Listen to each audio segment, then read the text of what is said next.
he starts the same thing, and I'm getting good at it because it happens to me now like 4 or 5 times a week. He comes up and says, you did that. I saw that video you did about proselytizing, and how if someone believes that you're going to go to hell, how much would they have to hate you to not help you out? And he's going to go into his. Can I talk to you a little bit about Jesus? And he said, because I'm at this retreat, this church retreat for evangelical Christians, and they showed the video there.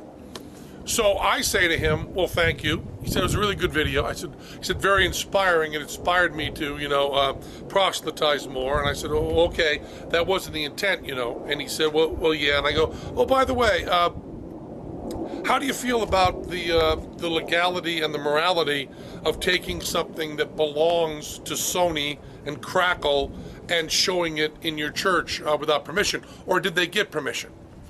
And he said, oh, I don't know anything about that. Do you mind? Does that bother you that we showed it? I said, well, it's not mine. I don't own it. I sell the Penn Says to Sony, to Crackle, and they own it. And how do you feel about it? Did you think about asking them since it belongs to somebody else?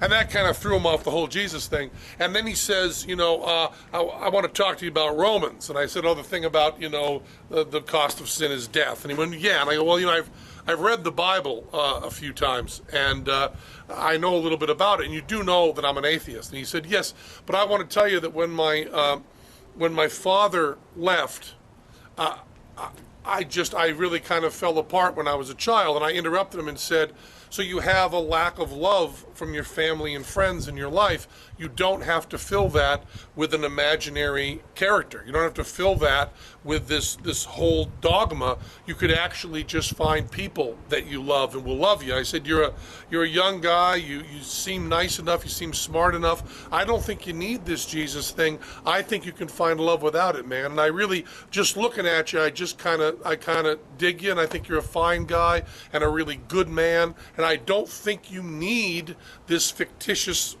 craziness to get you through. My problem with people who are religious is I always feel really sorry for them because they don't have enough love from their family and from their friends and from the world that they feel dejected enough that they have to kind of make up this whole fantasy.